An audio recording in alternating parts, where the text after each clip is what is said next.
Hi guys, வாங்க இன்றைக்கி morning breakfast என்னென்னு போய் பார்க்கலாங்க. இன்றைக்கி கிச்சனில் என்ன ரெடி பண்ணியிருக்காங்கன்னு பார்த்தீங்கன்னா, மல்லி சட்னி வச்சுருக்காங்கங்க. பார்க்கவே கலர்ஃபுல்லாக நல்லா க்ரீனாக அழகாக இருக்குது, சாப்பிடணும் போல். மல்லி சட்னி இன்றைக்கி டுடே இட்லி. இன்றைக்கி மல்லி சட்னி இட்லி பண்ணியிருக்காங்க. இங்கே இட்லி நல்லா சாஃப்டாக இருக்குங்க. மற்ற இடத்துலலாம் பார்த்தோன்னா கல் மாதிரி இருக்கும் இட்லி, ஆனால் இங்கே வந்து இட்லி வந்து ரொம்ப சாஃப்டாக இருக்கும். சாப்பிட்றதுக்கே இந்த சட்னி வச்சு இன்னொரு இட்லி கூட சாப்பிட்லாமான்ற மாதிரி. இது வந்து ப்ரான் தொக்கு வச்சுருக்காங்க. லஞ்சு எடுத்துட்டாங்க, அதனால கம்மியாக இருக்குது. ப்ரான் தொக்கு வச்சுருக்காங்க. இந்த பாருங்கள், குட்டி குட்டி ப்ரான் இருக்குல்ல, அது ரொம்ப நல்லது. அது நிறையா வாங்கிட்டு வந்தாங்க, 2 கிலோ கிட்ட. அதில் எடுத்து கொஞ்சம் போல் பண்ணியிருக்காங்க ப்ரான் கிரேவி. தேங்காய் பால்லாம் விட்டு அந்த மாதிரி பண்ணியிருக்காங்க ஸ்டைலில். இது தக்காளி குழம்புங்க. வெங்காயம் தக்காளி போட்டு தக்காளி குழம்பு வச்சுருக்காங்க.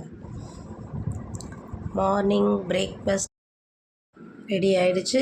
இப்போ நம்ம சுட சுட இட்லி வச்சு, தக்காளி குழம்பு வச்சு, ப்ரான் கிரேவி வச்சு, க்ரீன் சட்னி மல்லி சட்னி வச்சு சாப்பிட போகிறோம். அது பத்தாததுக்கு இட்லி பொடியும் வச்சுருக்கோம். ஹெல்த்தியாக மார்னிங் 2 எக்கு எப்போயுமே பாயில் எக்கு சாப்பிடுவாங்க, அதனால் எப்போயுமே எக்கு சாப்பிட்ருவாங்க. பாருங்கள், இட்லி பொடி, க்ரீன் சட்னி வச்சுட்டாங்க. சாப்பாடு கேட்டிருக்காங்க, அதனால் எடுத்துகிட்டு போகிறாங்க. வாங்க சாப்பிட்லாம். பாய்.